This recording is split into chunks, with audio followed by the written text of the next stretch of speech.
Members, good morning. We formed the quorum, and it's already the appointed time.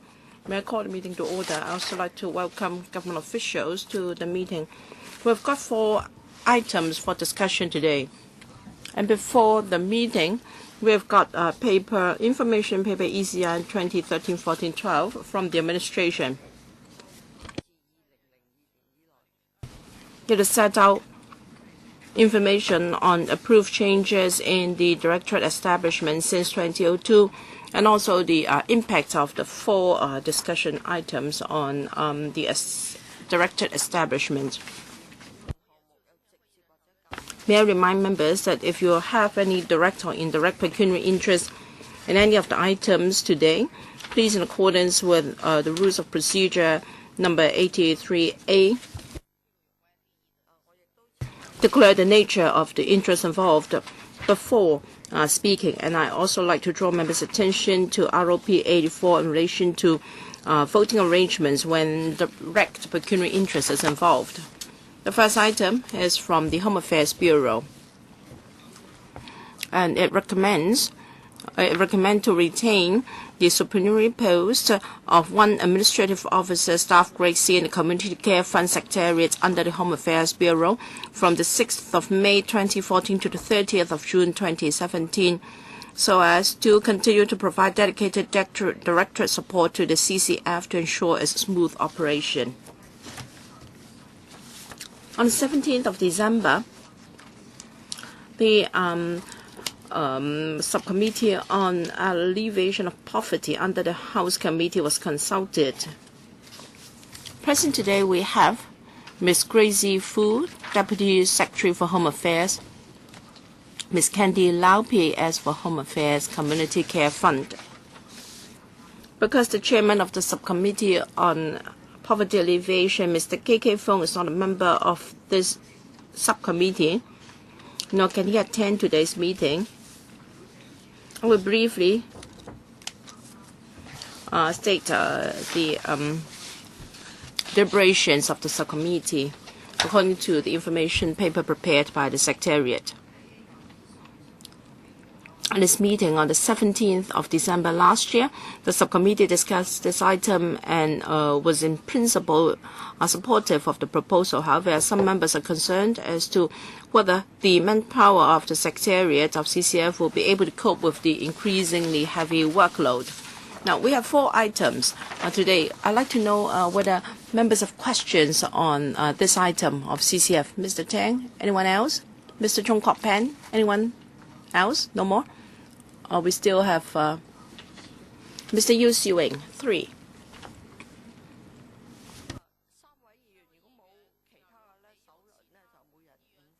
If got only 3, then for the first round, we have 5 minutes each. Mr. Tseung Kapi, you go first. Thank you. Speakers off mic. No, I will not discuss each and every items proposed or already implemented, the merits or demerits of these proposals. However, we've got some deliberations in the Welfare Services Panel and the subcommittee. I'd like to know whether the team today will be able to address the demands of the WSP. I know the CCF is willing to respond rather rapidly to the concern that people living in rented private premises have to face very high rent. And they've been providing rent assistance or allowance to different groups in the community. Well, in the long term, for people on the waiting list of PRH, perhaps they should be given housing subsidy or a rent allowance. But there's a worry that this may fuel the escalation of rent in Hong Kong. CCF has introduced subsidies to different sectors of the community, for the elders, for CCSA, and for people who are not eligible for PRH. Now, I'm sure you have already accumulated some experience. Will you study the possibility of providing a recurrent rent subsidy to PRH applicants, and to impose rent control as well? Do you think this will be genuine relief for the grassroots in Hong Kong? Will you do this? And shouldn't it be a part of the duties of this post? That is, he should embark on some in-depth study of social policies with the experience acquired. Thank you. Ms. Fu? Thank you, Mr. Tang, for your question. As you said, Mr. Tang, CCF has introduced a number of measures to help low-income families, including those living in rented premises. Well, our project plays a role of it serves as a pilot scheme. We have got information for passing on to the relevant bureaus for consideration. The CCF adopts an open mind. We organize open forums, and any views from the community can be passed on to us, and we will, of course, relay these issues or views to members of the fund. Mr. Tang has already made known his views to the Secretary for Transport and Housing, and will continue to reflect Mr. Tang's views to the relevant bureaus. I cannot formally give a reply to Mr. Tang as to whether CCF would embark on such studies.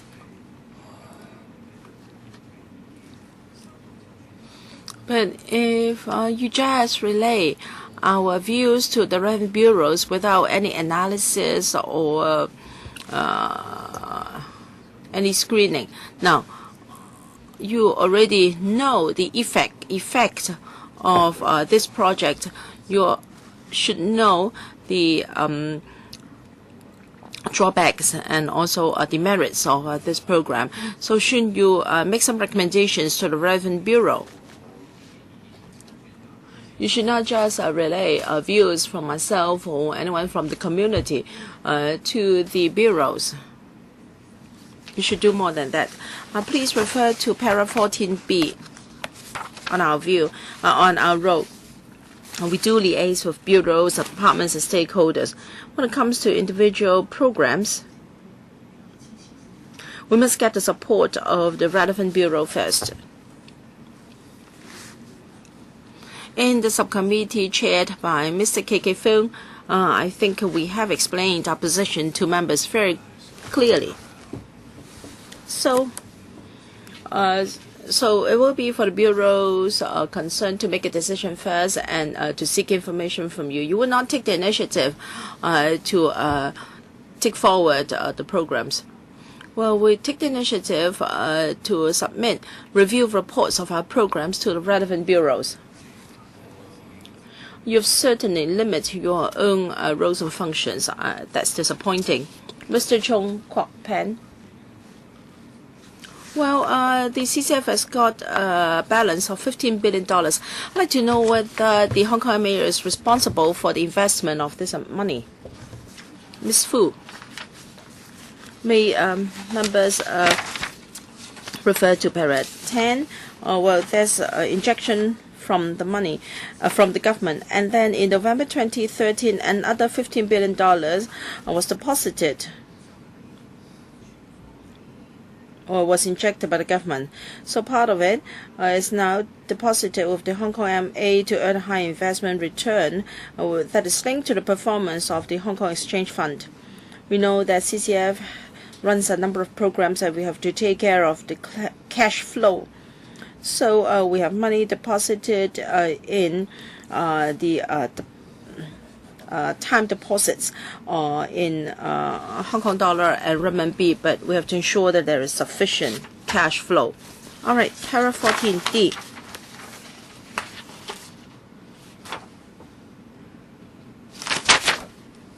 That is part of the duties of the supernumerary AOSGCD2 post. Under D here, he has to ensure prudent deployment of funds from the CCF for meeting its overall objective. Does this person has the knowledge? Well, because the money is placed with Hong Kong MA, and why is he responsible for investment strategy? Well, the PAS does the basic groundwork, and then investment is done or supported by the Hong Kong MA. In other words, it's not really within the scope of work of the PAS here. Yes, Ms. Fu, indeed, this paragraph is not too clear. What actually does the PAS do? Well, this is among one of its many duties. The objective here is to ensure prudent deployment of funds. Well, this is not just unique to CCF. In other funds, we have a decision-making body, which can be the board of the fund, and civil servants will assist these funds to make decisions to achieve its overall objective. This is what we mean here. Mr. Tseung, are you happy with the reply? Well, I don't think the oral reply is in line with what is written here. He is not really responsible for formulating investment strategy. Perhaps the administration should reconsider how you can present it more accurately. You find somebody to invest the funds for you, and then the PAS will just keep in view the situation, and professional investment is still done by another body. Yes, we say here that the PAS will assist the fund and also monitor its operation and use, including the formulation of investment strategy. But I do agree with you, Chairman and Mr. Pang, we can reconsider the presentation. Mr. Yu, the CCF was established in 2011, running 24 different programs.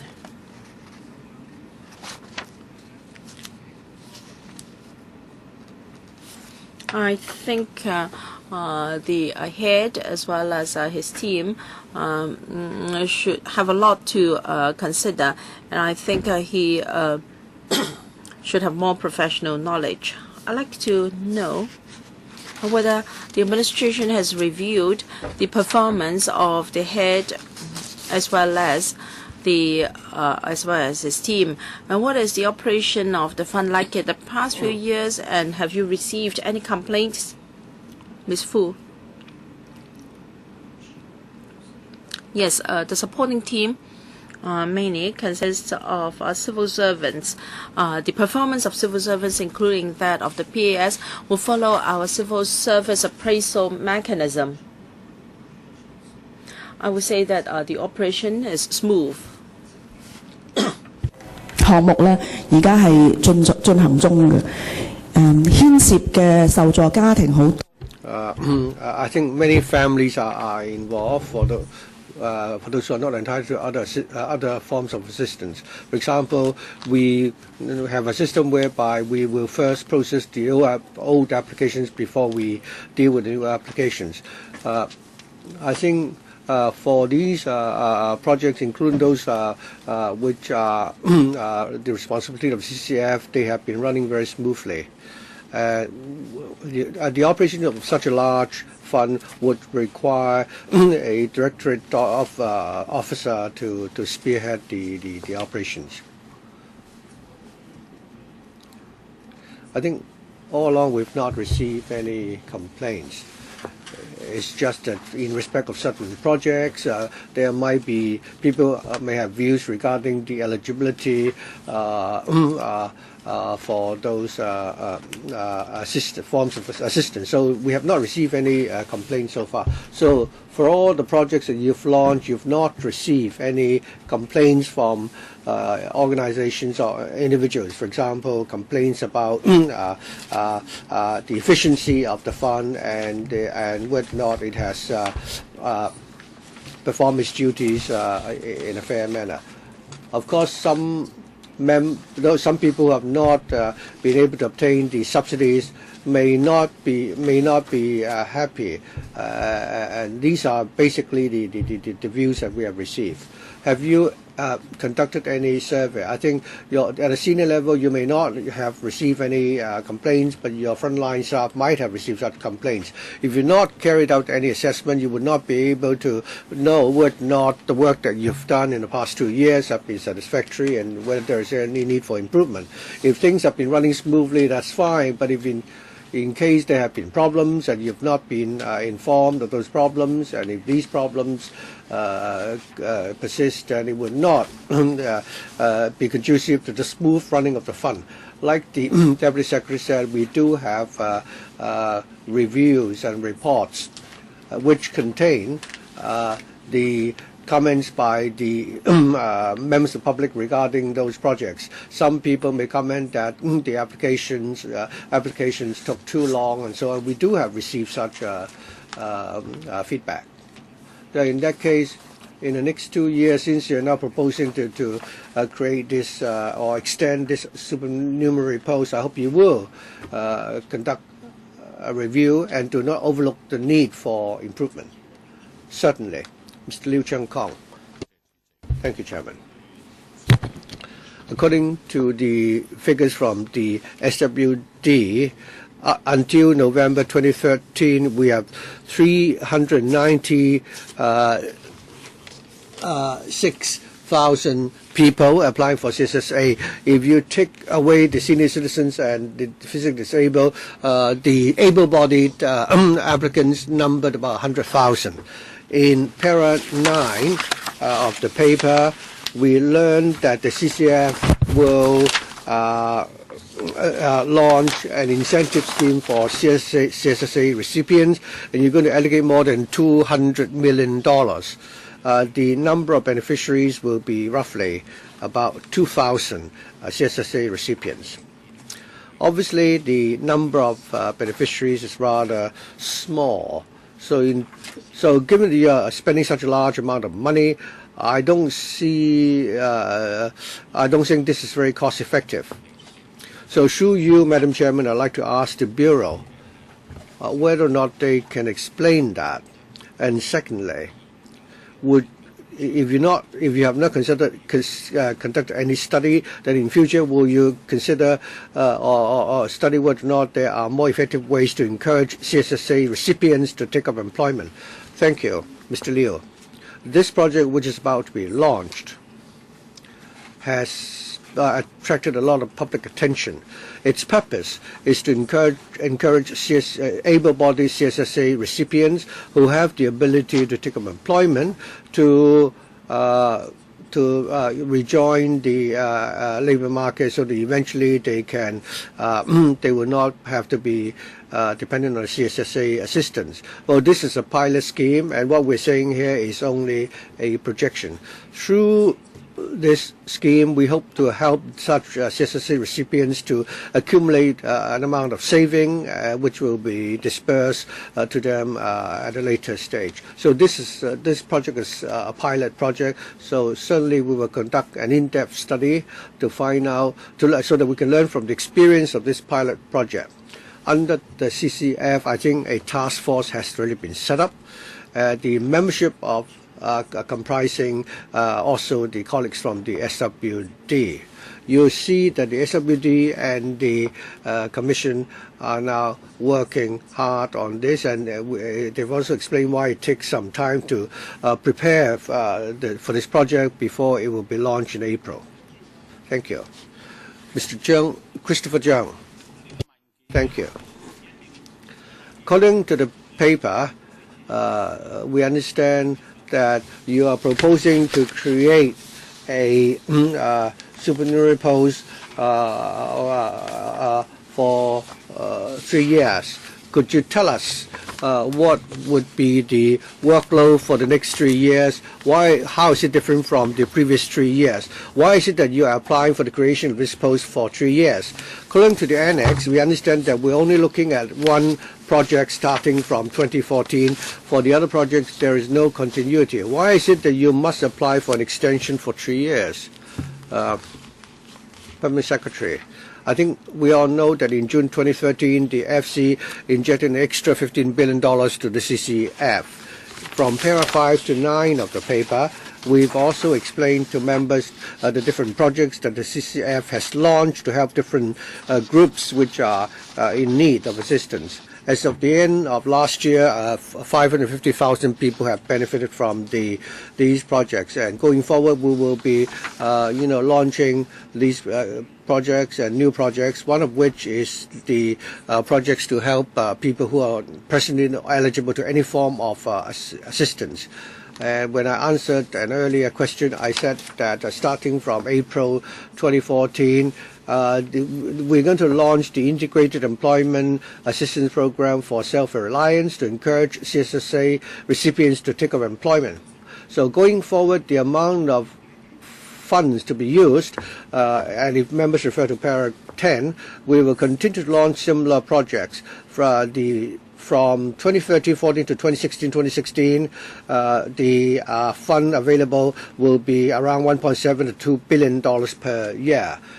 We envisage that these projects would require such a financial commitment before they can be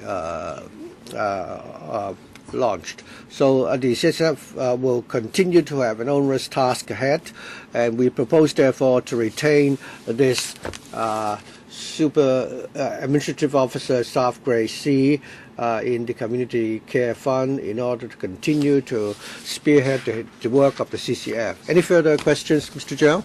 No. So do we have other members? Or Mr. Tenkabil, your second round. Thank you. 2 minutes. I've heard the Permanent Secretary replying to Mr. Liu's question, and I'm not happy with that answer. I asked you whether you are going to conduct a study. You said no, and when you responded to Mr. Liu's question, you said that you would. So regarding rental subsidies, we have 4 projects, and we've spent close to $3 billion. You say the CCF will not conduct any study. It will not consolidate the experience learned. So when you said you will not conduct any studies or review, is it the case that the Policy Bureau told you not to conduct any study? What exactly is the situation? Why is it that the Integrated Employment Assistance Program for Self-Reliance under the SWD would invite experts to set up a committee to look into the effectiveness of that scheme, and not in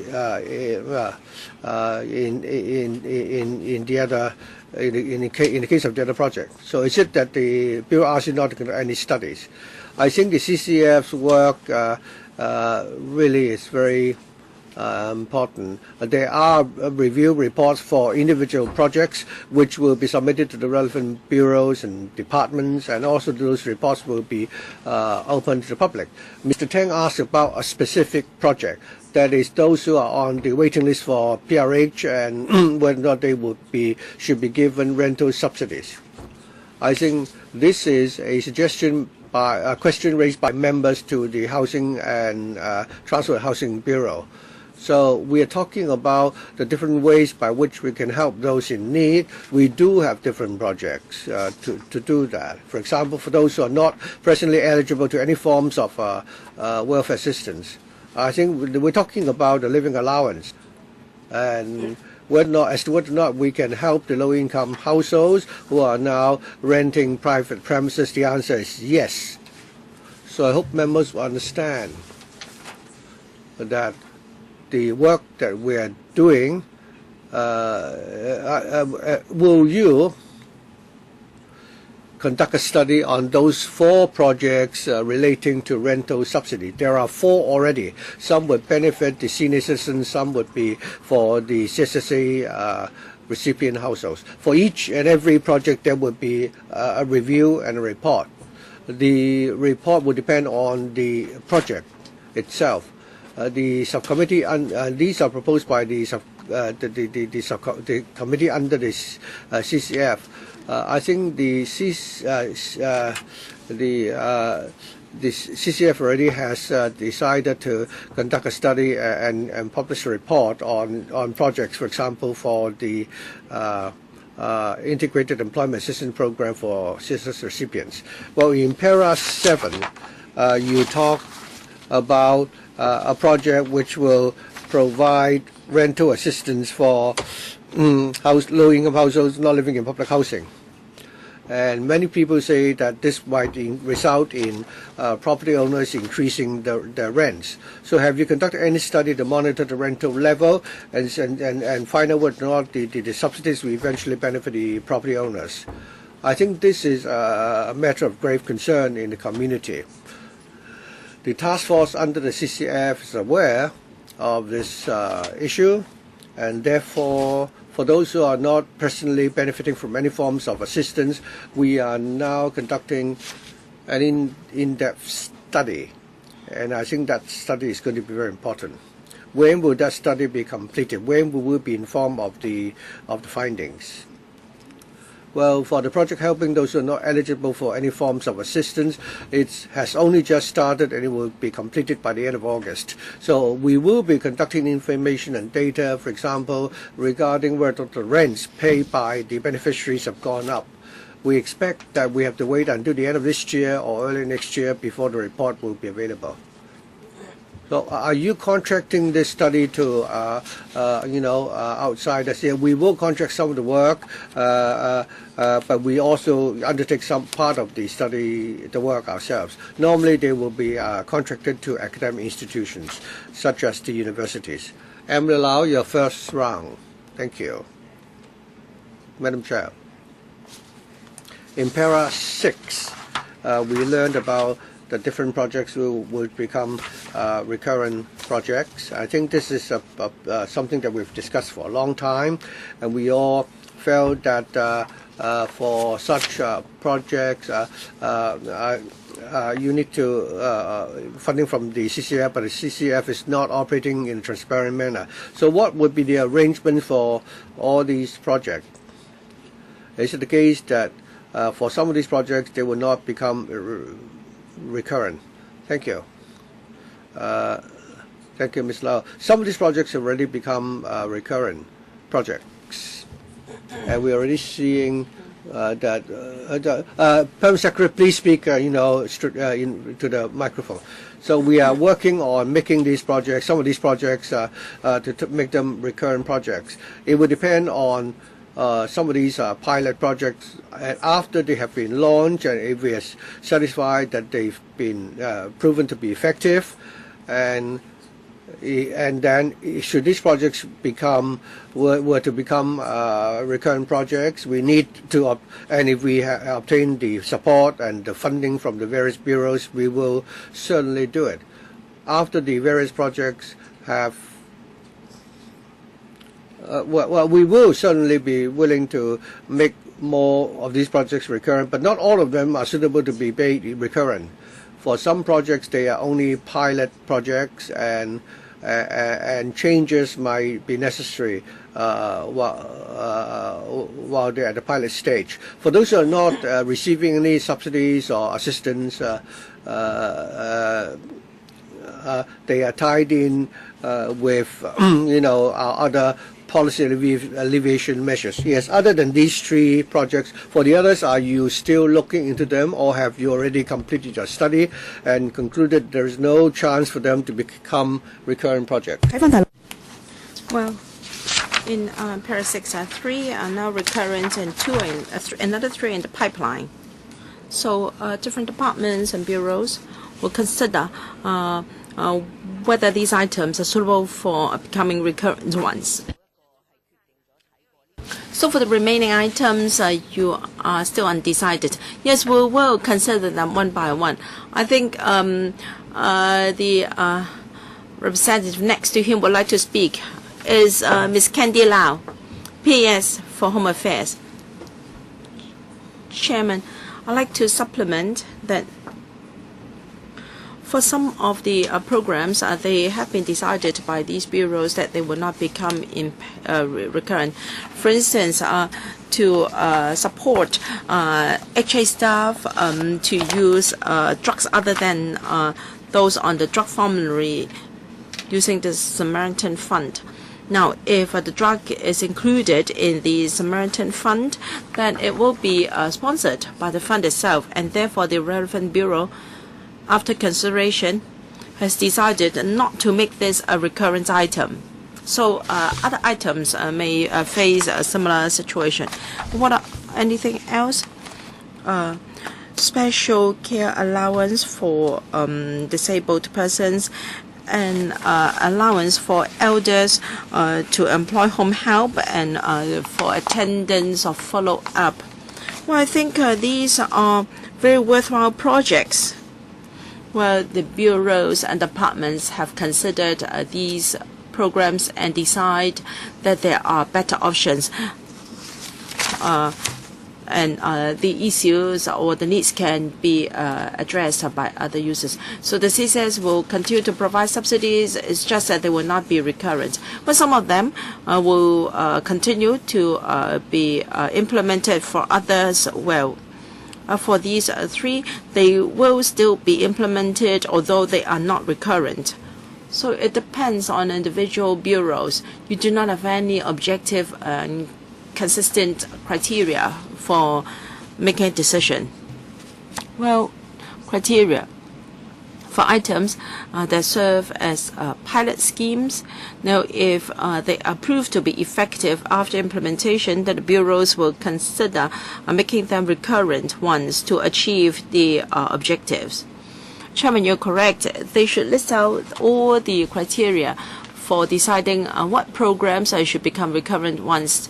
At least they should be more transparent with the criteria. I hope that in future we can have clear criteria for such programs. If there are no other questions, I'll put this item to the vote. Will those in favor please raise their hands? Those against, please raise their hands. I think the paper is endorsed by members. Any request for separate voting on this item at FC? No. No such request. Okay. Then the paper is endorsed. Thank you. Next item, EC 2013-14-18. The Hong Kong Police Force proposes to create a permanent post of Chief Superintendent of Police, PPS 55, in the Hong Kong Police Force with effect from the 17th of March 2013 as District Commander of the new Kwan District, Police District. On the 2nd of January 2013, the security panel was consulted. Present for this item, we have Mr. John Lee, Under-Secretary for Security, Mrs. Millie Ng, PAS for Security, and Mr. David Michael Cartwright, Regional Commander of Kowloon East. Since Mr. Ip Kop Him, Chairman of the Security Panel, is not a member of this subcommittee, nor can he attend this meeting, I'll briefly sum up the deliberations of the panel according to the information notes prepared by the Secretariat. On July 2nd last year, the panel discussed the upgrading of the Kwan Police Division to a police district, including the creation of a permanent post of Chief Superintendent of Police as District Commander of the new Kwan Police District. Members noted that while there would be extra manpower in the upgrading of Kwan Police District, they understood that there would be no reduction in manpower of other police districts in the same region, and therefore members were in general supportive of the proposal. All right, members who would like to ask questions? Mr. Kenneth Leung, Mr. Kok Wai Keung, Mr. Poon Siu Ping, Mr. Chung Kwok Pen, Ms. Emily Lau, because we have quite a handful, so 4 minutes each in the first round. Mr. Kok Wai Keung. I beg your pardon, should be Mr. Kenneth Leung. Really sorry about that. I'm a member of the IPCC. I'd like to ask the administration. Para 3 of the paper says that Tseung Kwan O has a population of 410,000. So the Tseung Kwan O district or division will be upgraded to a police district. In making a decision to upgrade a police district to from a police division district, what factors do you consider? The size, the population, and also crime rates, according to Para 4. So can you tell us the criteria for making that decision of upgrading police division to a police district? Mr. Lee. Thank you. Thank you, Mr. Leung, for your question. To decide whether it should be a police division or police district, well, as said by Mr. Leung, we have a number of factors to consider: the size, the population, the workload, the reported crimes, and the number of beats, and also service and operational needs. Well, these criteria are for reference. Now, if in a division we assume that the number of cases to be handled per year should be 1,200 and also 2,000 property cases. Well, these are just indicators for our reference. When should a police division be upgraded to a police district? We have to take into account a number of factors we just outlined and also the actual situation. Take Tseung Kwan O as an example. We have to consider whether there is physical space in the police station. Is there enough office space, enough room for communications, equipment, and other installations? Once it is upgraded to a police district, there will be new organizations. For instance, in a district, there would be a criminal investigation, a serious crime unit, and also intelligence unit, and also a public relations unit, and also a unit for dealing with traffic, and also a unit for staff relations and training. These are absent in a police division. So in deciding whether upgrading should be done, we will see whether the population and cases have risen to such a state that just by increasing manpower we cannot cope. So once we have a police district, because of the organization concerned, we will see a better cost effectiveness and service performance. Well, in 2010, the number of reported crimes and property cases was 2915 and 3466 respectively. What should be the total number of crimes? Do we have to add up the two figures? And is it true that the crime rate of Tseung Kwan O has risen to a worrying state? Undersecretary. In 1992, the population of Tseung Kwan O was 100,000. Now it is 410,000. The population increase would lead to an increase in crime rate. In 2012, there were 2,900 odd cases in Tseung Kwan O. In 2011, the figure was also 2,911. Of course, there was an increase in 2012. Still, the figure has been rather steady. The original establishment was 118. Now it is increased to 295 officers.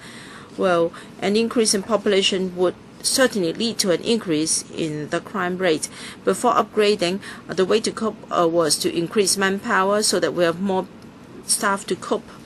So the establishment has increased by 115 from 180 to 295, representing a 60 to 70% increase to deal with the corresponding increase in crime rate. Chairman. So reported crimes 215 and property cases 3,466. I don't know how to understand these two figures. 2,915 are really crimes to be tackled by CID, but for property cases, perhaps a reported loss of property, and usually we don't regard these as crimes. So we have two separate sets of statistics. Mr. Kwan. Thank you.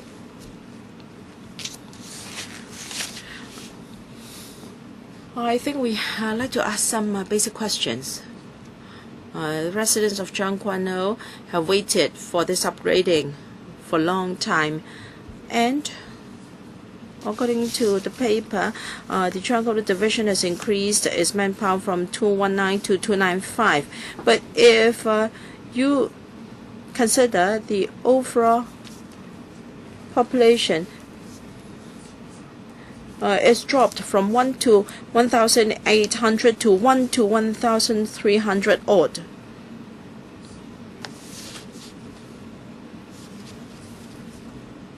Whereas in urban divisions or districts, the ratio is 1 to 250.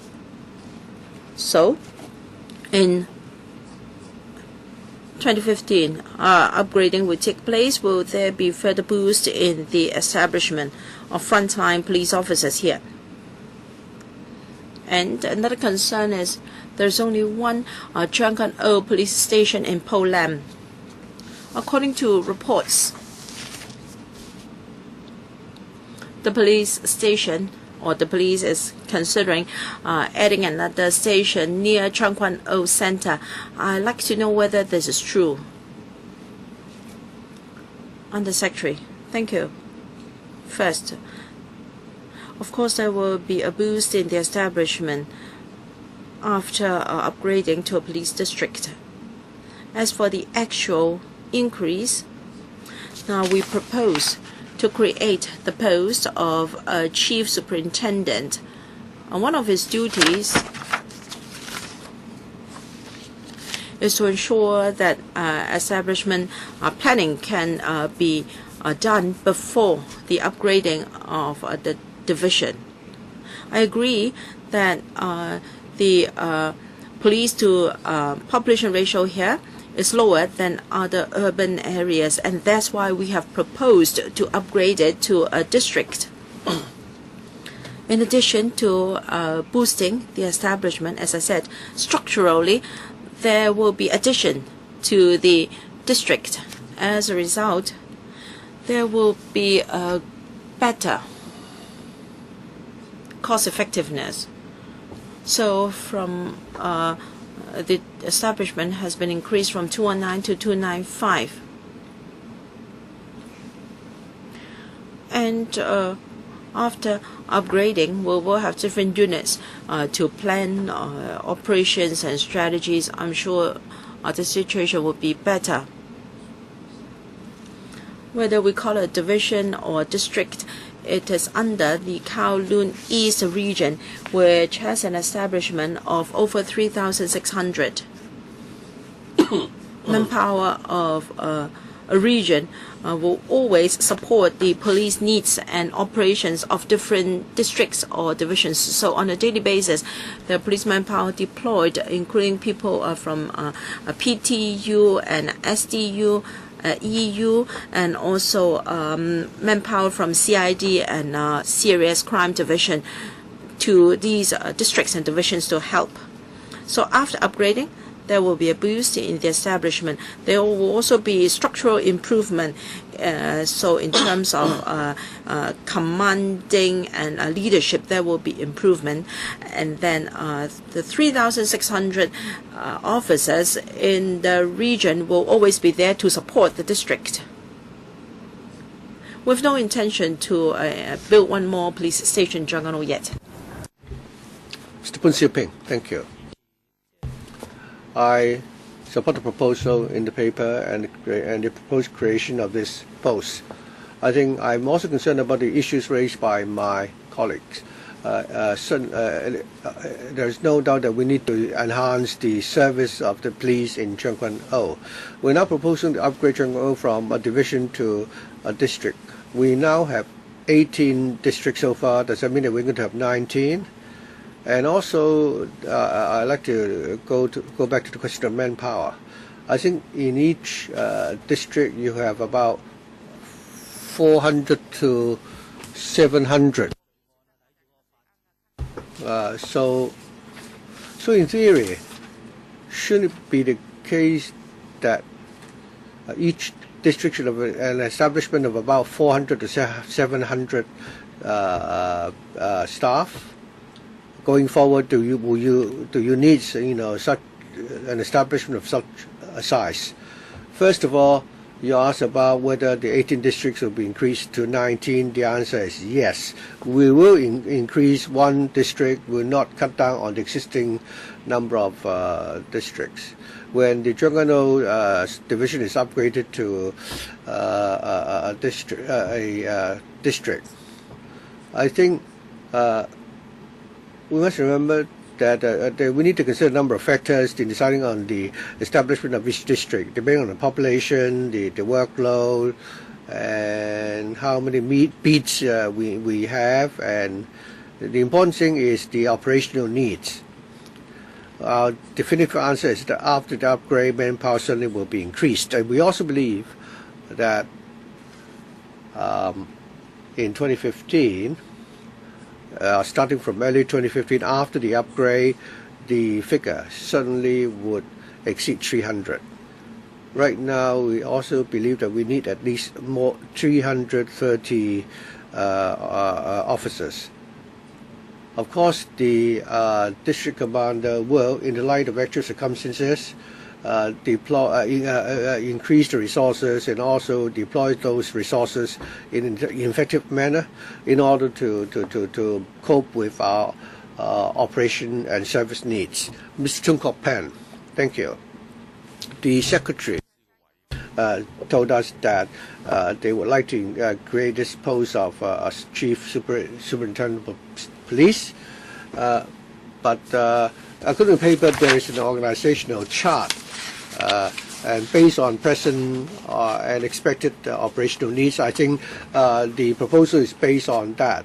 According to the organizational chart, is it the case that the existing manpower resources can already satisfy this organizational chart, or do you need to wait for the new Chief Superintendent to be appointed before you will look at the organizational chart? Well, the organizational chart is about the structure, and it will help us better understand what will be the proposed increases within the structure. From the left-hand side, the first structure would be the Chief Inspector of Police for training, and so now that we are creating the post of Chief Superintendent of Police, there will be some structures under him. There will be, staff under this officer. So after we've creating this division, whether or not we need to increase the manpower, we can certainly consider that further. And then we also have the, for example, the only a district will have, for example, PCRO. We don't have PCRO for subdivision. So under the PCRO, there will also be supporting staff. So the chart only tells you about the structure. The next one will be our regional operational officer, and also under this person, we also have district transport unit, and then next we have a chief inspector operation. There will be a supporting team and patrol team. And after the upgrade, and in the light of actual circumstances, we will consider what we need to increase the manpower.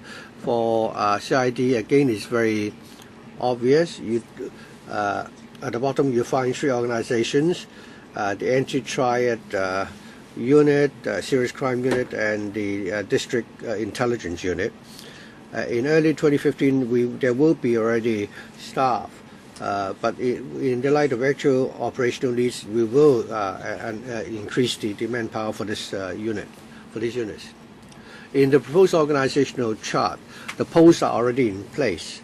Are there already? Do you have you planned the suitable candidates to take up those positions? Yes. Within the subdivision, there are already officers, performing such duties. Except that after the upgrade, the work which need to be done may be expanded, and also because of the structural changes, given that this is a new organization. For example, the public relations unit. We only have a police community relation unit in a district, but in Tseung, we have officers previously who were undertaking the work of police community relations.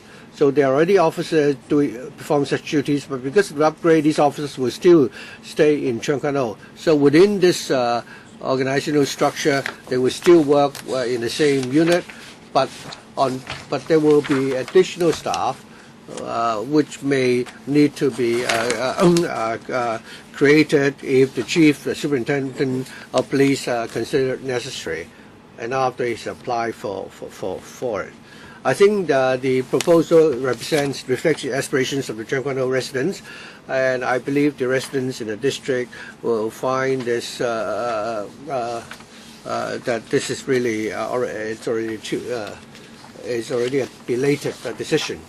The Deputy Secretary told us that there won't be a chief office. I've actually gone to the Tseung police station myself, so whether or not you have sufficient space is the question. You're not going to give us a firm figure as far as manpower is concerned. And if you go to paragraph 11, after the upgrade, they will propose to set up designated crime units and investigation teams, police community relations officers, training and staff relations officers, and there will also be clerical support. And the paper also says certain posts will be redeployed to outside of the Tseung Police District. So I'm rather confused here. So you are setting up all these new structures. There should be an increase in manpower. As in the case of the Chief Justice, who said that if you appoint more judges, you need more space to accommodate the judges. So do you have the space? I've gone to the Tseung Police Station myself. I saw that it was already very crowded. You are now creating all these new divisions and units. But do you have the room? Sometimes the public also feel that the police is making it very difficult for us to report crime, and very often they have to go to the Kowloon police station. So will there be sufficient space? Will the government, address the response to the aspirations of the people? I've been to this police station. All the residents have been fighting for the upgrade of this police Tseung subdivision. Thank you. Indeed, we need to come up with some new office premises. The Tseung police station has 2 parts at the moment. On the one hand, it's for the staff of the Tseung subdivision, and the other part is for officers for those from the Kowloon East Regional Office, including Transport Department, the CID, and the Transport Division. Indeed, we have to come up with new office premises to tie in with the upgrade. So for the transport unit for Kowloon East have already been moved out, and that office is now being refurbished for in preparation for the upgrade. And also the crime unit will also be moving out of the station. The CID, they will need to move to a new office, and that new office is under decoration at the moment. So after the decoration is completed, the CID will move out. So Kowloon East is the region. When the CID from Kowloon East move out, and the transport unit has also moved out of the Tseung Police Station, the space made available will be given to the Tseung Police subdivision so that it will be upgraded to a division. So there will be extra officers made available. The sentence referred by members, I think there might be. We're not saying that the officers will be deployed outside of the police district. We're saying that other than this, we will be doing,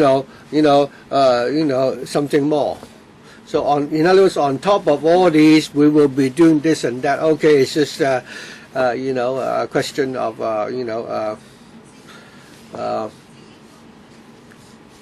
style.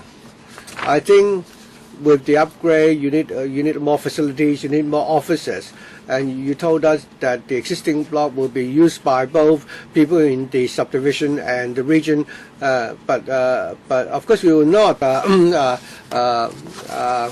turn down your proposal at the FC, but I think you will spell out these details more in a more detailed manner. Tell us how many additional posts will be created, how much additional space in terms of cubic feet that will you require, how many people will move out, how many new posts will be created. At least you should give us more details in terms of the proposed increase in manpower and the size of the office premises required. Secretary, thank you, Ms. Lau.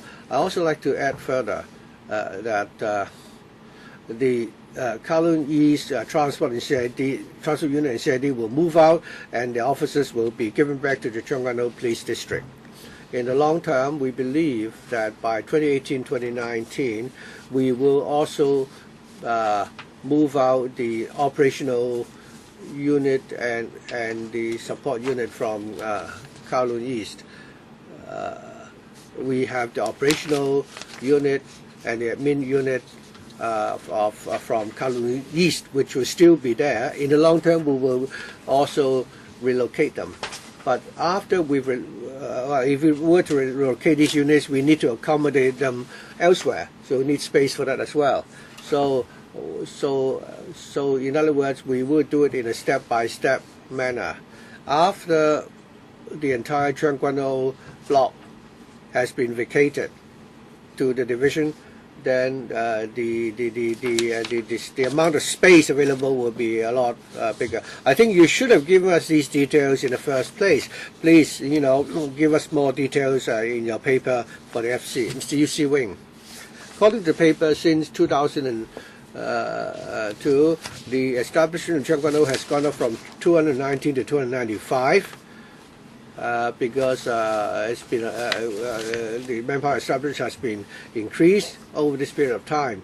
In Para 9, we understand that in order to implement this proposal, then you need to, other than redeploying the staff, and in 2013 you also increased 139 non-directorate staff. So we're talking about 39 police officers, 1 clerical staff. So what are the criteria to decide how you would increase the establishment? Is it because would it be in proportion to the population increase or the crime rate, or is it because of the upgrade you need structural reorganization? So I don't know whether or not what are the criteria in respect of the Tseung police subdivision. And will there be a different set of criteria for the other police districts or subdivisions? Thank you. Thank you, Mr. Yu. I'd like to clarify further that as far as our establishment is concerned, we do not just consider one single factor. I understand why members have this query, and it's not that whenever a population increase to a certain level, we will automatically have a formula to work out the establishment we need. We have to consider a basket of factors, and if I may explain further. Population is but one of the factors. Well, a simple criterion is when the population has reached 200,000, we will keep in view whether upgrading is needed, because there are indicators: the workload, the crime rate, and as I said, whether we need to increase the number of beats, and also increase in traffic and service and operational demands. And upgrading is not just about a boost in manpower or establishment. We have organizational changes. Under different organization arrangements, there are different components. Take crime rates as an example. A crime unit as an example.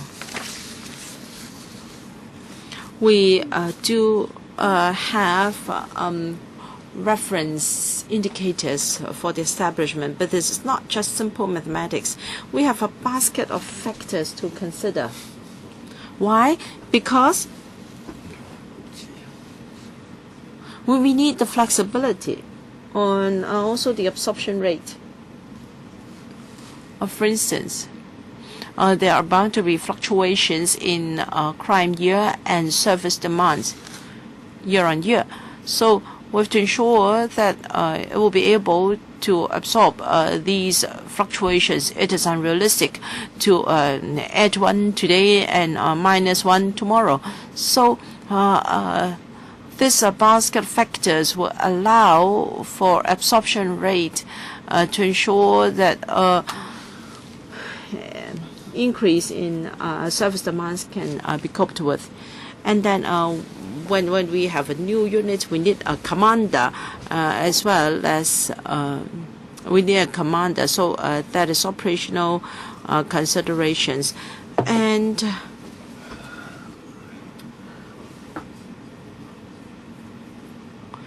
the Chief Superintendent will have to consider these factors and make applications to the police force.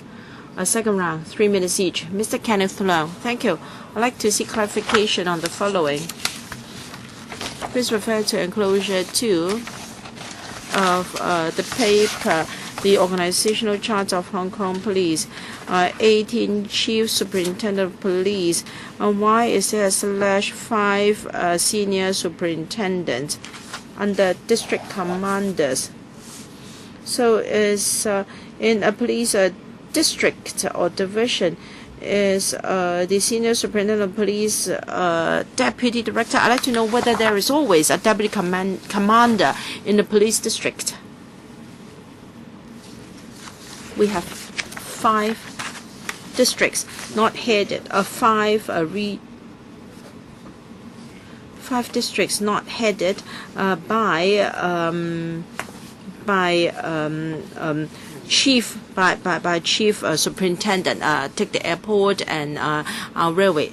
They are different, and Lantau is another one because of the development history of Lantau. And marine, our marine police, you know, the nature is very different from the other 19 police districts on land. So for ordinary districts, Kwun Tong, Wong Tai Shin, Sao Mau Ping, Kowloon City, Yau Chim Mong, these police districts are headed by Chief Superintendent of Police, respectively. And in past FC meetings, it's approved that for land-based districts, the commanders should be a Chief Superintendent of Police. All right, please refer to enclosure 3. That's the proposed organization chart of Chiang Police District. So according to the Undersecretary, all police districts are more or less the same. The only difference is the establishment of or the corresponding establishment of the units concerned. I'd like to know for Changkan-o Police District, what are the priorities in terms of manpower division, and what will be the priorities for the coming year, counting from 2014? Yes, you are correct. If there is only one, now sometimes a police district can have 2 police divisions. However, after upgrading in Jiangguan-o, there is still only 1 police division. So the police district is the same as the police division here. So the organization is simpler. And because of police requirements, now the third vertical column from the right, we have operations, support subunit, task force, and patrol subunits. They will take up the majority of the manpower because every day they have to respond to 999 calls and call for police help and for patrol. And then from the right-hand side, the second box is CID. I think you know what CID is for anti-crime, and also district courts and intelligence. And for Jiangguan-o, the crime trend is such that most of the cases are theft, vandalism, criminal damage, and also assault. Youth crime is also among their priorities. So all patrol subunits and CIDs will mainly focus on these areas. Dr. Kwokaki, first round. Thank you. Of course, we should support the upgrading of the police division here. As the Undersecretary said, each police district is unique in its crime trend. Jiangguan is different from Yaoqingmong, and I think the crime rate is a far cry from what it is in Wanchai. So as said by Mr. Lee, the main cases in Jiangguan are theft.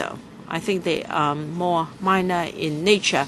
And Yaoqingmong, I think you know better than I do. There are many murders and serious crimes happening there. But still, the commander is Chief Superintendent of Police. This is strange. You refer to a basket of factors. I really hate that term. Hong Kong TV, for instance, its fate was decided by a basket of factors. So, for more important police districts, it's understandable that you place more manpower. You said that sometimes you consider the population, sometimes the crime rate. This is puzzling. It's easy if a population is the only factor. Here there are 410,000, but for crime rate it's lower than other districts. Other districts may say that, well, we have a higher crime rate. We need more than one SSP or CSP. And according to this organization chart, you are not just adding one CSP. Under the district commander, there is a deputy district commander and also assistant commander. Well, the crime rate is lower than other districts. Well, the other districts where crime rates are high, they are disadvantaged. Jiangguan-o is quite a beautiful place, and the police officers here may have time to enjoy the sea view. Crime rate and also the actual number of crimes have to be considered. Well, for the crime rate, that is the number of cases per 100,000 population. Well, when the population is high, then the crime rate would be lower. But we also have to refer to actual number of crimes. That is the number of cases reported in a district. For your reference, in Jiangguan-o, well, in Kuntong, There's the Kwun Tong Division and Cheung Kwan O Division. Kwun Tong District, 57,000, about 5,700 cases. Samwa Ping 3,200, Wang Tai Sin 4,000. So Kwun Tong, both divisions together 5,700 or roughly 6,000. That is double that of Samwa Ping. You asked whether they won't have enough workload. In fact, you look at the actual figures, this is not the case, and that's why we have to upgrade the division because of the heavy workload. Dr. Kwok, I think you raised two issues. First, the establishment. As I said, we will consider the population, the number of beats, service demands, operational demands, and also crime rate, and also the ranking of the staff concerned. This is an excellent question. As I said, sometime in an FC meeting, I cannot record the exact date, we explained to members the workload in district. Why do we need a CSP here? Because he has to liaise with the relevant district council, the community, and he has to formulate the action plan for the whole district, and also his action commands, and also manpower deployment and operational planning. The CSP has to do the same for his own district. All district commanders have to liaise with DFCCs, district the DCs, and also different sectors of the community. Why do we have to consider so many things in upgrading? Additional manpower apart, we have to consider whether the workload warrants the creation of a CSP post. We have reported to the security panel. Because of the coordination and planning and commanding needs, we need to upgrade this division. I think you have not answered my question. I quoted Yao Chimong and Wan Chai in particular, where crime rates are high. If you look at the number of crimes and also the seriousness of the crimes, shouldn't they warrant a bigger establishment? I understand that once you upgrade Cheung Kwan O to a police district, you have to put a CSP there to be followed by other ranks of officers. The organization here is just the same as other districts, but the workload concerned are not the same. Under Secretary. Well, I said the establishment per district ranges from 400 to 700. So the size of the establishment is not the same. So we have a number of factors. This is not simple multiplication. We do not just decide on the establishment based on the population. We have different considerations, and that's why the size of establishment ranges from 400 to 700. So that's why we need a CSP to do manpower planning after the upgrading. As regards the seriousness of cases, yes, this is one consideration.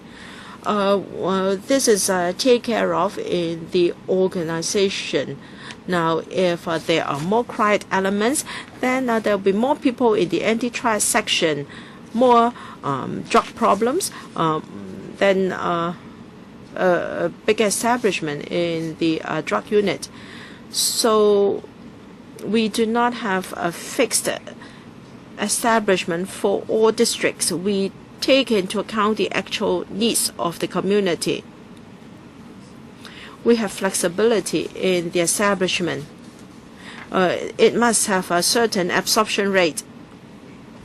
Otherwise, a PC will be deployed from District A to District B because of a drop in requests for help or number of crimes. So the design of the establishment should be such that it can have some absorption power. We believe this is conducive to the long-term effectiveness of policing. Thank you very much for your explanation. If there are no other questions, I'll put this item to the vote. For those in favor, please raise their hands. No objection? All right, and declare the paper passed. Does any member require this item to be voted separately at FC? I asked the Undersecretary to include the additional information I required. So let's take a look at the supplementary information paper first, and if there are no further questions, I will not ask for separate voting. Right, Undersecretary, please provide the paper as soon as possible so the Secretariat will know whether separate voting is needed. 知識產權處建議由2014年4月1日起，喺知識產權處開設一個知識產權處助理處長編外職位，首長級律政人員薪級嘅第2點，為期3年，以處理有關推行原授專利嘅制度，以及加強推廣香港作為知識產權貿易中心嘅工作。出席答問題嘅呢，就包括商務及經濟發展。To answer our questions, we have Mr. David Wong, Deputy Secretary for Commerce and Economic Development, Ms. Patricia So, PAS, and Mr. Peter Tseung, Director of Intellectual Property, as well as Mr. Thomas Tseung, Assistant Director of Intellectual Property. So we have Mr. Chung Kok Pan and myself who would like to ask questions.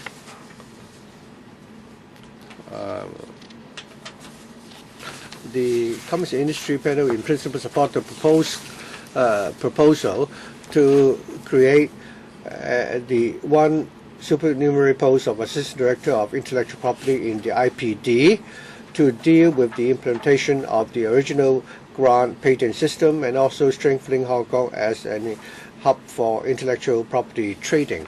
Members urge the administration to, where it is feasible, implement the original grant patent system and to consider how we can achieve mutual recognition with other jurisdictions. Other members are of the view that the robust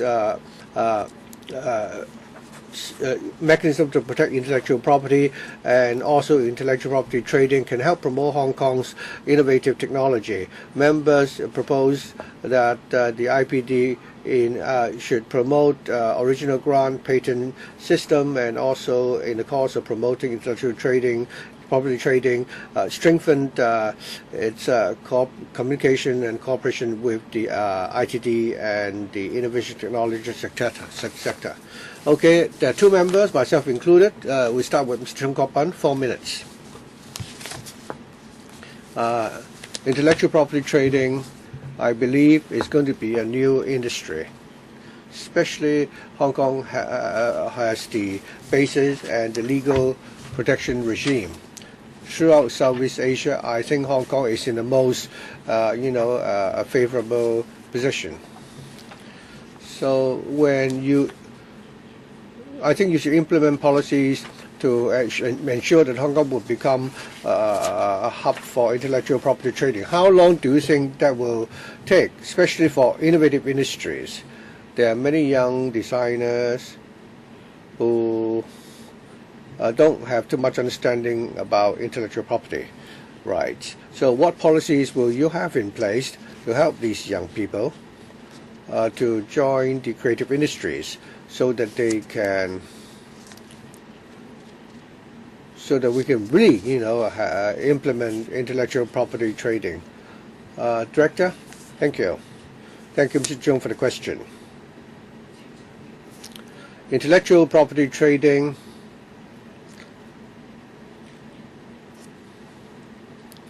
it's a very good strategy to help develop the Hong Kong economy. Last year in March, we set up a working group to look into the issue of intellectual property right trading. The IPD and the Bureau provide secretarial support for the committee. The purpose of the committee is to map out the overall strategy for intellectual property right trading, and we hope to create an environment so that Hong Kong, so that we can further develop commerce and industry. The working group was set up in March last year and spearheaded by the Secretary, chaired by the Secretary of Community and Development. 3 meetings have been held, and the working group looked into development issues, and there were also briefings organized. 2 working groups as well have been set up. For example, in the assessment of intellectual properties, the abstract, non-tangible assets, and the assessment of such intellectual properties. And that is very important for intellectual property trading, because in the course of trading, one has to decide how much the buyer has to pay and how much the seller has to charge and how much the intermediary should charge and so on. All these will need to be looked at. There's another working group looking at the question of arbitration and conciliation. Very often, whenever you have trade, there will be disputes. So these working groups are now doing the work. I think after another year, we'll be able to come up with an overall strategy. Mr. Tseung also asked how we can help young people to leverage on their innovation so that we could commercialize the product of their innovative ideas. The concept of intellectual property trading and this mechanism can immediately help these people. Take Hong Kong, using Hong Kong as a platform for intellectual property trading. Already there are such trading activities going on on the internet. They are actually set up by private organizations. For intellectual property trading, 3 parties involved: the buyer, the seller, and the intermediary, who will facilitate the transaction. Since it is done online 24 hours a day and 7 days in a week, so if any young person, even a student, if they have created anything that is innovative, then they can put the results of the innovative design or creation onto the internet, and you know, give out franchises and so on.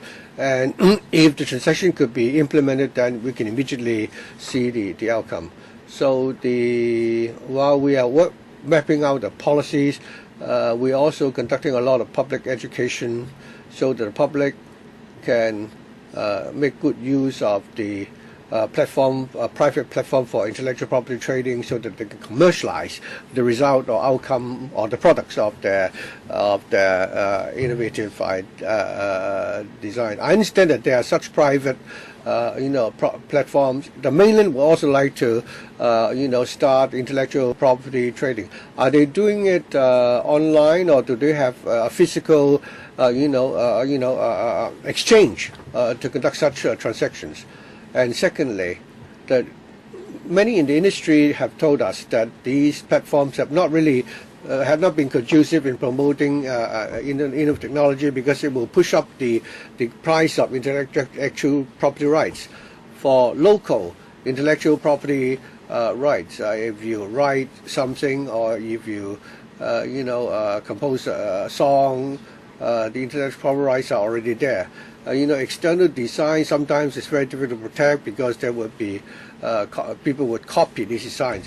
When you talk about intellectual property trading rights, are we talking about patents like microchips and so on? How would that help our innovative industries? Because in Hong Kong, our innovative industries don't use a lot of hardwares. When somebody wants to design or invent a new products, for example, wearables, which are now so popular in other countries, I think if you have such transactions in place, it will further push up the cost. So what exactly is your inclination when in the mainland they call this intellectual property rights trading, and they do it in they conduct it in as a form of business. We're talking about intellectual property trading. In the mainland, they have an online platform. Or do you have something like an exchange as we have in Shenzhen? In the mainland, they have similar exchange, many such exchange platforms or trading platforms. And some of them are online, also specific exchange houses. Normally, customers would come mostly from the mainland. They conduct transactions in Chinese. In Beijing, for example, many of the large intellectual property rights exchanges, only a very small number of these transactions involve parties outside of the mainland. In Hong Kong, the exchange houses for the trading in intellectual properties. The first one in Hong Kong was set up by a Japanese. He chose Hong Kong as his base. On that online platform, transactions can be conducted in Chinese, English, and Japanese. We call this trading. We tend to look at it from a broader perspective.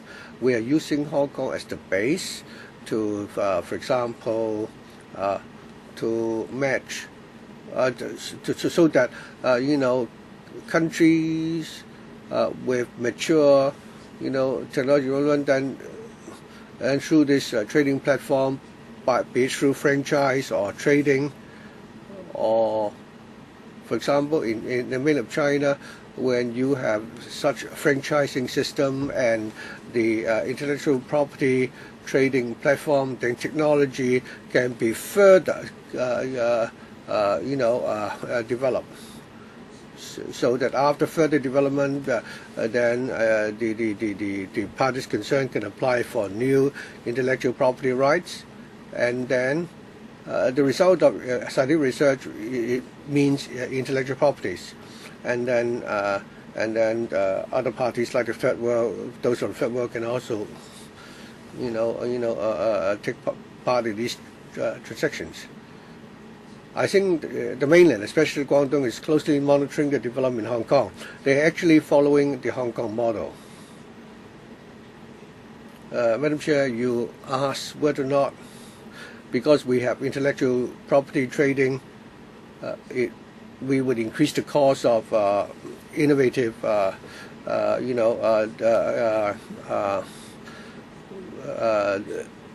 research. Well, you need scientific research because your product is unique. If you rely on technologies which is not covered by intellectual property rights, and you come up with a new invention, you may inadvertently infringe another person's IPR, because so through the platform for intellectual property trading, we can help those in the innovative industry so that they can first acquire technologies covered by intellectual property rights, and then further, upgrade or engage in new creation. So, for example, for design patents, or I think in the States, for example, it's the most valuable. Very often, technologies. I think in a cell phone there are several thousand patents contained in a single cell phone, and a single invention can change the lifestyle of all the people in the globe. So patent for design, there is a demand or need for that. For innovation, for copyright, if somebody writes a song or produce a directed movie, it can help the quality of life, but it's not, it's not essential. It's not like a cell phone. External design is the same. It doesn't matter whether you wear this beautiful piece of dress or not. So, so that doesn't mean that in terms of copyright and external design, I think we're talking about a complement here. I mean, we can easily protect copyright. Any student can create something in the field of literature or design and so on. So for Hong Kong to promote intellectual property trading, I think we should do things which other people have not yet done. 劉慧卿議員。係多謝主席。Miss Emily Lau. Well, the panel would like to promote IP protection to help the development of innovation and technology in Hong Kong. The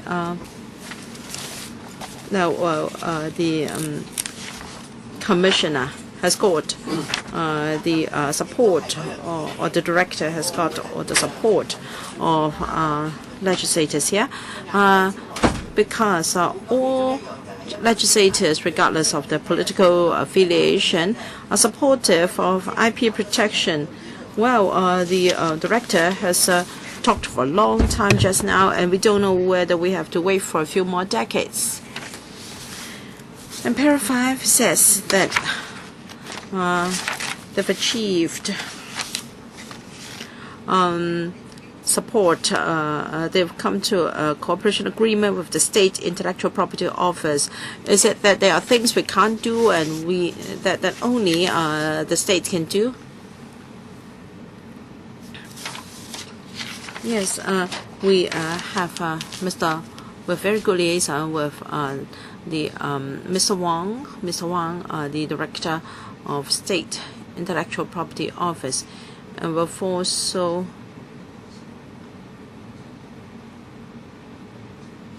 discussed how authorization can be done to perfect the system. As regards why, we need the support of the State Intellectual Property Office for technical support in implementing original grant patent or OGP, because we have a re-registration system in Hong Kong. That means, due to historical reasons, the European Council specified that re-registration would be needed in Hong Kong after a patent was registered in the UK. So after 1997, we've also got patent protection here. So from 1997 to now, the system has proved to work well, and no one has said that we have any problem with 3 patent officers in Hong Kong. And it is the government's decision to introduce an OGP system for the medium and long-term good of Hong Kong. This is a strategic arrangement because the fruit of innovation is patent. So we need an OGP. Because of historical reasons, we do not have nobody to assess whether it is an invention. So in the 1980s, the state IPO started its system. It has accumulated a lot of experience. In 1994, China became a party state of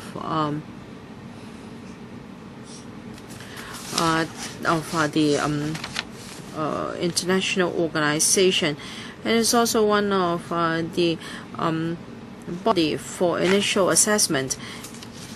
In 2000, the SL government was given assistance, and recently it also offers assistance to the Gulf area. The state IPG has the knowledge and experience in assessing other jurisdictions. It has also got the power to assess in both English and Chinese. So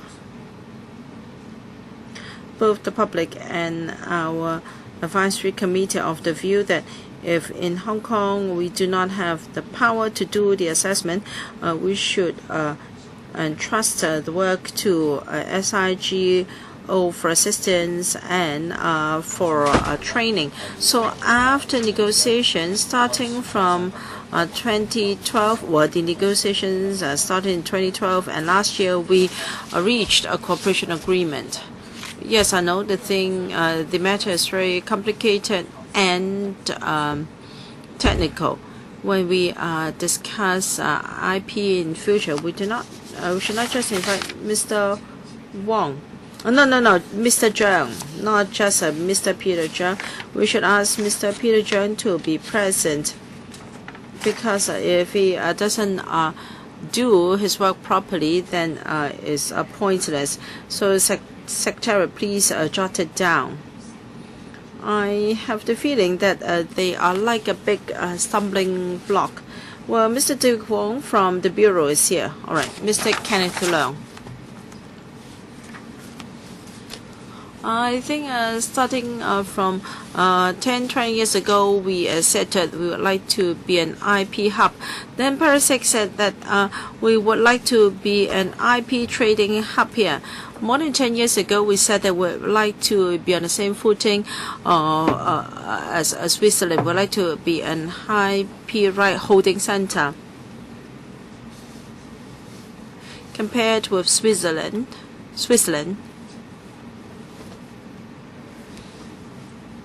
I'd like to know where we stand here. Has the administration assessed our current position? And now I just heard that we didn't have the manpower for examination of patents. Para 10 footnote. You gave us information on the statistics of annual number of trademark applications from 2008 to 2013. Now, I think the most valuable thing is actually patent rather than trademark.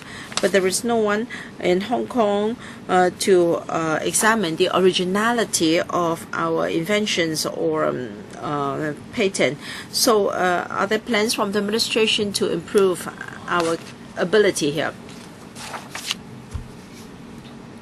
We may be talk about a B2B trading platform for IP trading, but in Hong Kong, I don't think we have done too well in sub-licensing. We do not have a proper system. For instance, when there is a patent from the US, and if we want to do sub-licensing in Hong Kong for other jurisdictions, our legislation is very unfavorable for sub-licensing business. I think I have said this on a number of occasions to different government departments and organizations. So are there any plans to amend our laws and taxation system to make Hong Kong a more popular sub-licensing center?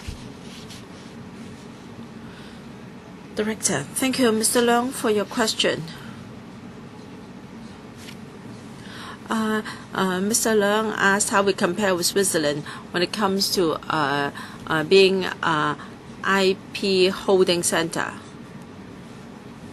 Now, I think it is more convenient to own IP as an independent company, because by transferring the shares of the company, you can transfer the holding.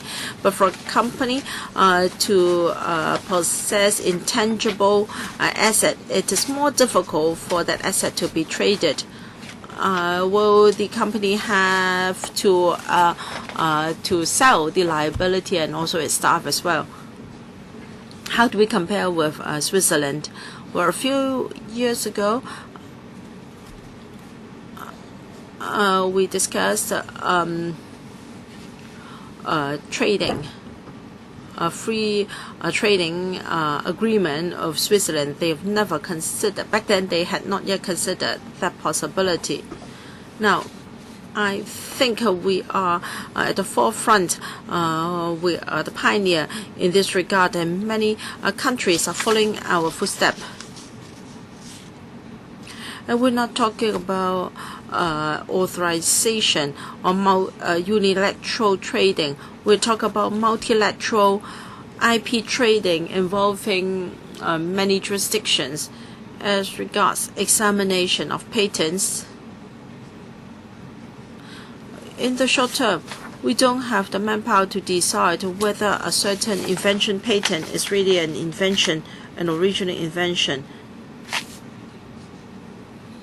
But as I said earlier, the policy to introduce an OPG system is a strategic arrangement. We hope that in the long term we are able to do that. We have got assistance from different patent officers, so I hope that in the long term, within specific areas, we can have our own technical personnel, so that we have both the system and the manpower to do this. Mr. Leung talked about sub-licensing. Well, depending on the arrangement.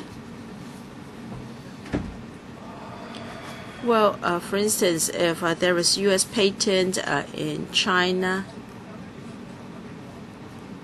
well, the parties are free to choose whether they want to go for the laws in the U.S. or China or Hong Kong. Yes, I think I will pass on the message very clearly to the working group on IP trading, hoping that they can do that as soon as possible. Dr. Kwakaki. Of course, we support intellectual property, but there are pros and cons for our innovative persons in Hong Kong, because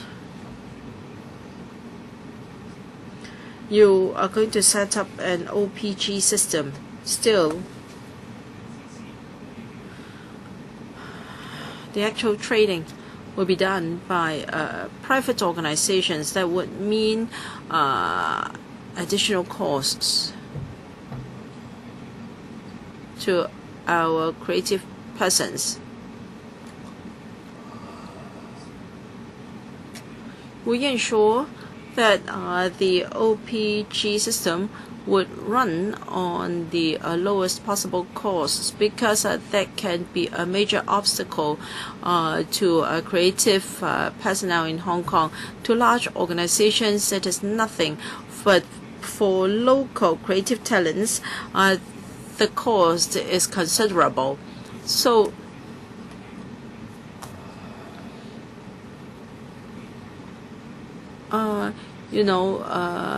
the first to register, whether you're the first to register or you trade in the patent, you have to pay a certain price. And has the administration considered setting up a very low-cost platform on the internet, for instance? And has the administration consider subsidizing the platform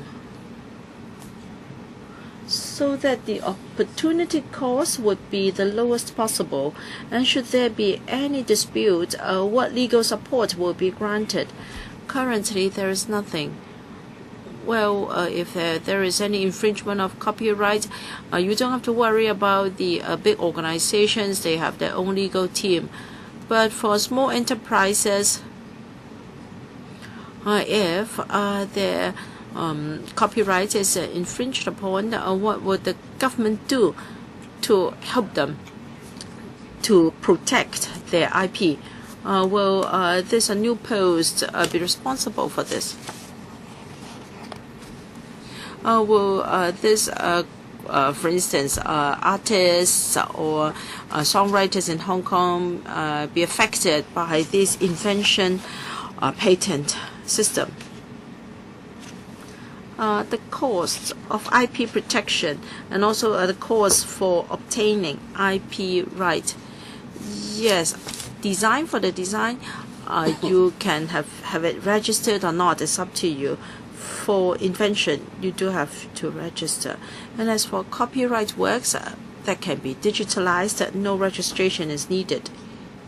In other words, there is no cost involved.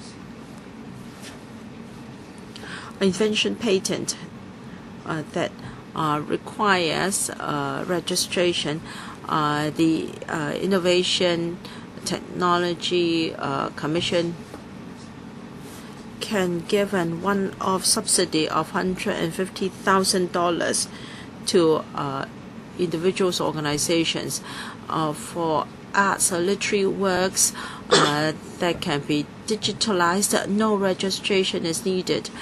Within the life of the creator plus 50 years, the copyright will be protected.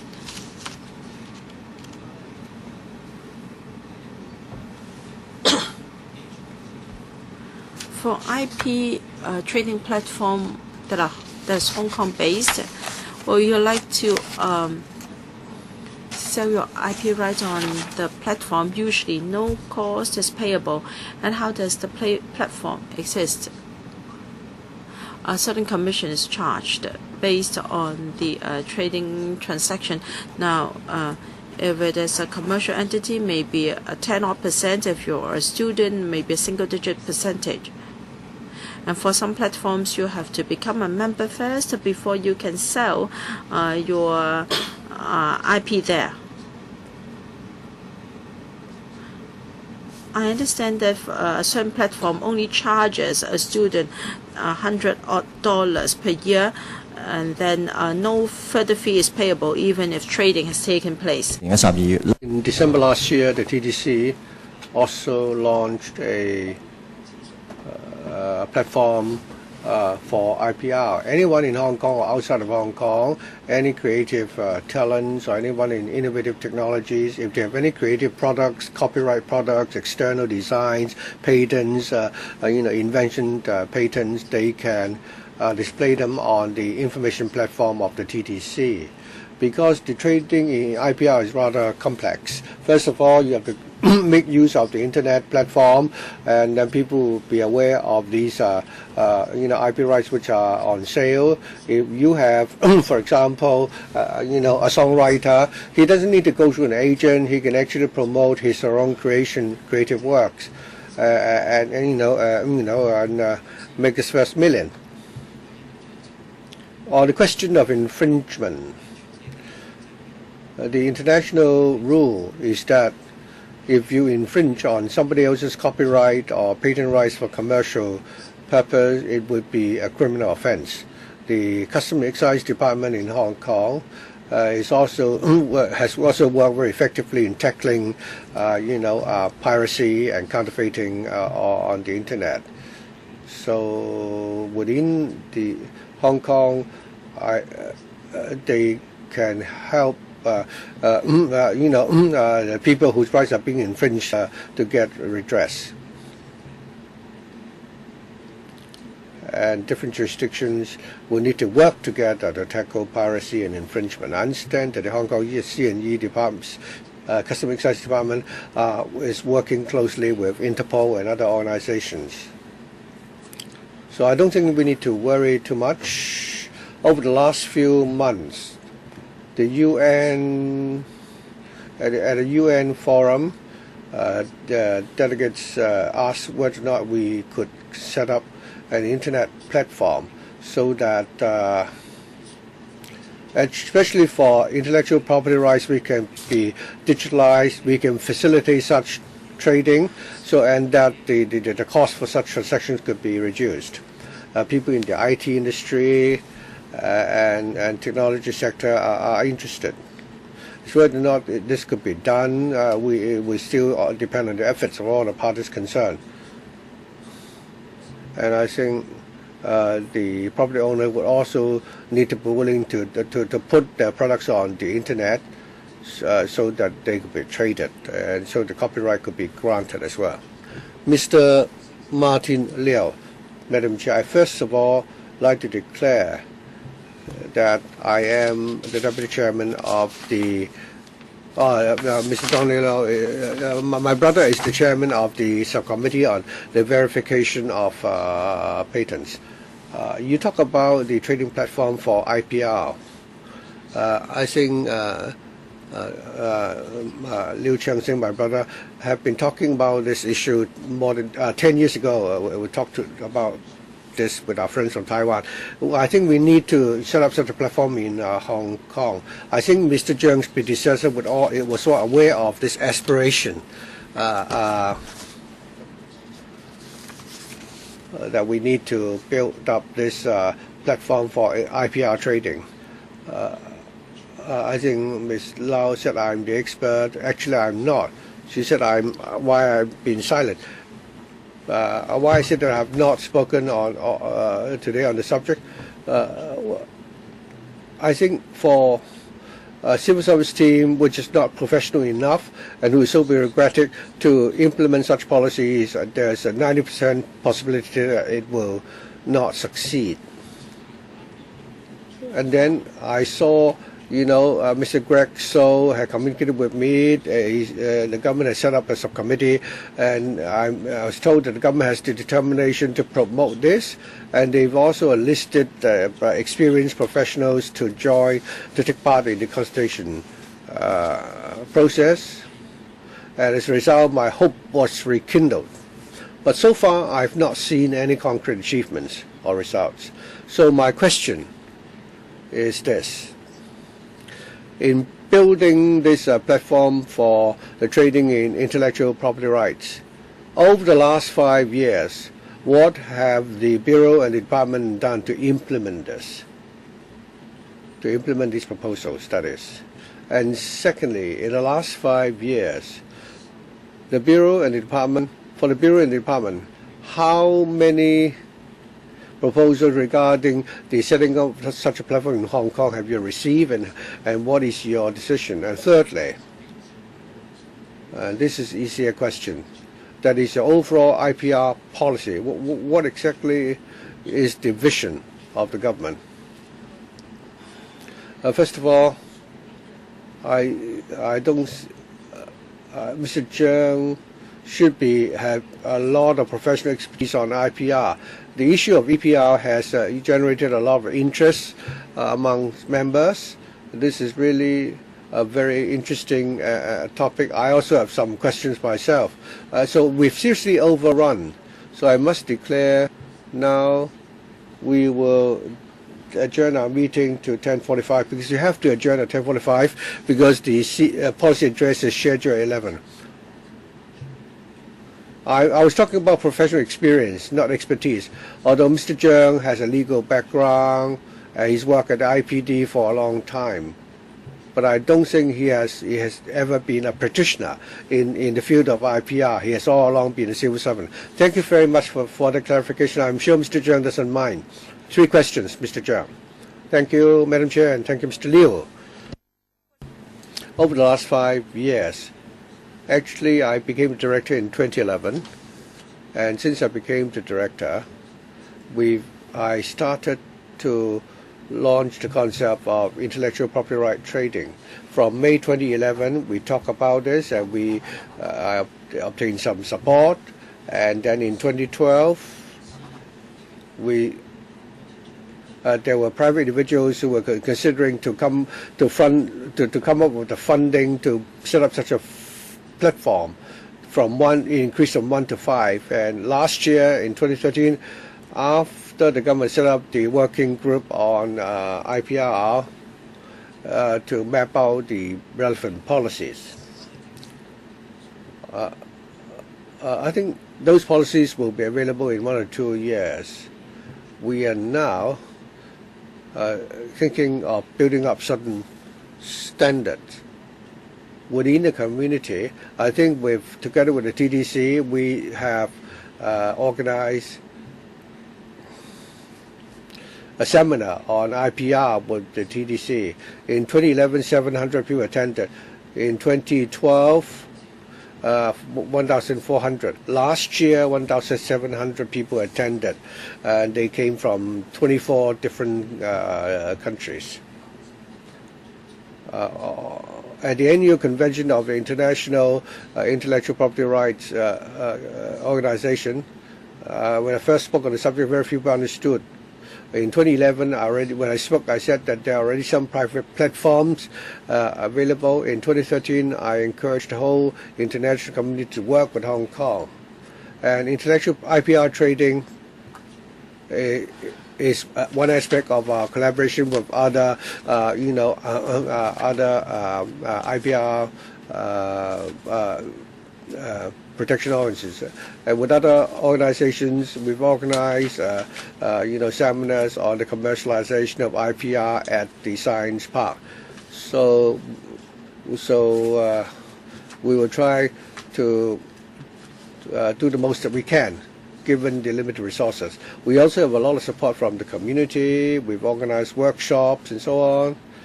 And now I think we all understand that IPR will be beneficial to the economy of Hong Kong. And we've already set up, a good team. For the next step, we need more communication.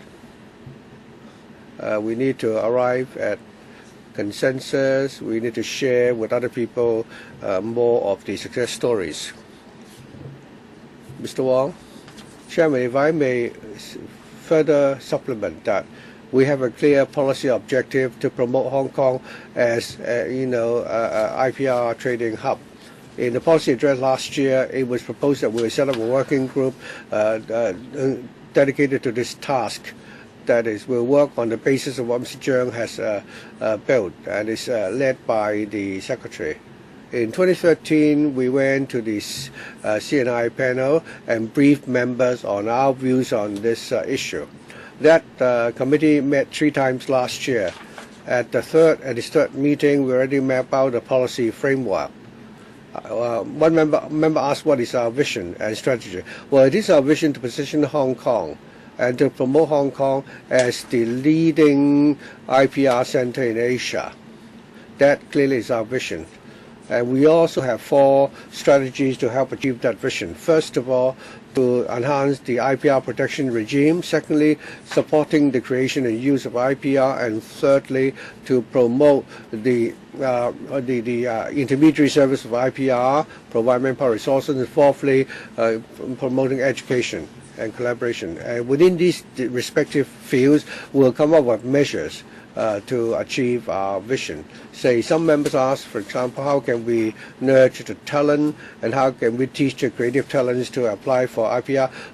This would be one area of work that we will do in terms of public education. Some members ask how we can help people turn the IPR to be a commercial product. Here we're talking about franchising. We've always been talking about whether or not we can encourage people to do more in the area of franchising. We're talking about copyrights. Copyrights can be franchised.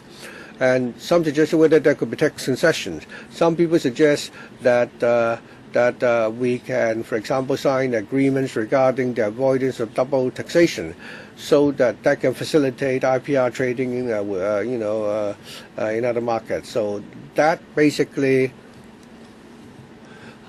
have been the efforts that we've made to help achieve our vision. Mr. Liu, I think you need to be very brief.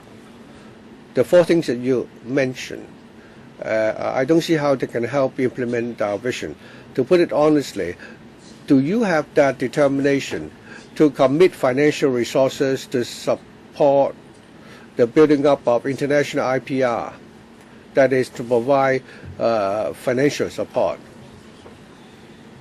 Can you answer the question, Permanent Secretary? Do you have the determination? We certainly have that determination. In terms of resources, well, regarding the establishment of the IPD, we have designated officers to spearhead this task. After we also be applying resources from the central government to do this. As for the policy measures that need to be implemented and should resources be required, we certainly go through the proper procedure to apply to LegCo and the central government for funding. Thank you. I have 2 follow-up questions. During the colonial era, we had a patent re-registration system. We didn't have that because the market is too small, and we do not have the scientific talents like experts in chemistry, physics, and so on. So we have to rely so that the patents can be in Hong Kong, could be registered in other jurisdictions. the law now allowed such patents to be registered in China and Europe. We don't have the US and Japan. In future, if we're going to have the original grant patent and the market is so small, what's the use if Hong Kong grants you a patent? It's good if China recognizes the patent. So how can you fight for more recognition of the patent system in Hong Kong? And secondly, the Permanent Secretary and the director talk about their work and the vision and all that require the nurturing of a lot of professional talents. So do you have any such plans in place? In the U.S. Patent Office, if you want to become a patent agent, you need to be registered, you need to sit for an examination. Same for patent attorneys. The patent attorneys would need to be a lawyer and a patent agent before you qualify. And I understand there are not many lawyers who are familiar with the subject of IPR. When there are very few people studying this subject at the universities. You talked about all these things last year. Nobody knows about it. Thank you. Indeed, the market in Hong Kong is very small, and therefore, because of cost-effective reasons, we only had re-registration. Well, as a strategic arrangement, we need a new beginning. For instance, Macau has got an OPG system, and Singapore started to think about this in 1995 and started its own examination last year. So we'll not underestimate the need, the time and resources needed to train the personnel under the system. But from re-registration to OPG system, that will be incentive for people to study science and technology, so that instead of being a teacher or salesperson, they can become a professional, a patent personnel. So it takes time, Chairman. I hope that when we have an OPG system, we can offer a range of services from invention to innovation. In Hong Kong, you can apply for registration in Hong Kong without going through other patent offices, and that I hope that we can attain international standard so that we'll have more innovation and R&D in Hong Kong. So Hong Kong can be a hub, and then through Paris Convention, we can apply for a similar protection in other parts of the world.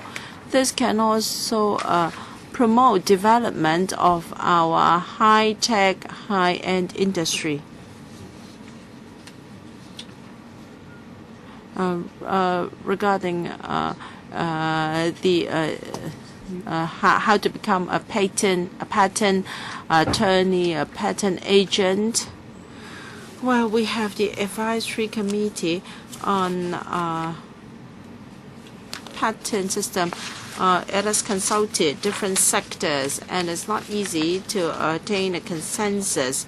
How do we set up a disciplinary system? How can we have all the things we need? Well, we will ensure that the market is orderly, and we hope that we can have a quality patent assessment system. The Deputy Secretary is here. He has followed our discussion. Please tell the Secretary that we would like to have a detailed discussion in the relevant panel. The Deputy Secretary, the Secretary, and the Director of IP should be present. When many members, including Mr. Martin Liu, are not very hopeful as far as the current system is concerned. So what do you want? So we know that even if the paper is passed 20 years down the road, when I won't be around anymore, women enjoy long lives. Anyway, you want the CI panel to discuss this. I think your political party should make such a proposal. But they're here. They've heard our request. Mr. Wong. Yes, we have the intention to report our work progress to the CI panel. If members have no other questions, I'll put this item to the vote. Will members who are in favor of the paper raise their hands, please? Thank you. Those who are against, please raise their hands. No one opposes the paper, so I declare the paper passed. Do we need separate voting in the FC committee? No, I don't think so. I just want a discussion in the relevant panel. Okay, no separate voting is required. Thank you very much. Now, we come to the fourth agenda item on Housing Department, EC 2013-14-20. The proposal is to create one supernumerary administrative officer staff grade C D2 post for 2 years from the 1st of April 2014 to cope with the increased workload relating to the implementation of the recommendation arising from the LTHS review. On the 2nd of December and the 6th of January, the administration consulted the housing panel. Present for this item, we have Mr. Duncan Prescott, Permanent Secretary for Transport and Housing, Mr. Vincent Tang, PAS for Transport and Housing. Chairman of the Housing Panel, Mr. Wong Kwok Heng, is not a member of this subcommittee, nor can he attend this morning's meeting. So I will briefly report to the subcommittee deliberations of the housing panel according to the information note prepared by the Secretariat. In December, on December 2nd last year and 1st of January this year, the panel discussed this proposal and they have no objection to recommending this to the ESC. Some members were concerned that as the Steering Committee on LTSC has yet to submit its final report to the administration, it may be premature to establish, to create this post to cope with the additional workload resulting from the recommendation of the LTSC. On the 6th of January, the members asked for supplementary information on the roles and duties and responsibilities of the proposed post. The administration has promised to provide a checklist to set out the issues recommended by the steering committee. What are the items that should be tackled by the housing department and what are items that should be handled by this new post of AO staff grade C? Right, members, we've got 3 ready to ask questions. Dr. Kwokaki, it's almost time. Mr. Poon Xiuping, Ms. Emily Lau. We have the policy address today, so we really can't overrun too much. We have to end by 10:45. So what do members think? Shall we defer this item to the next meeting because this is quite an important issue? When is the next ESC day? The 24th of this month, next Friday. That's pretty soon. So we will defer this item to the next meeting given that this is such an important issue. The panel has discussed it twice. I apologize, PS. You have to wait until the next week. So I declare the meeting adjourned and the paper will be deferred to the next meeting. Thank you.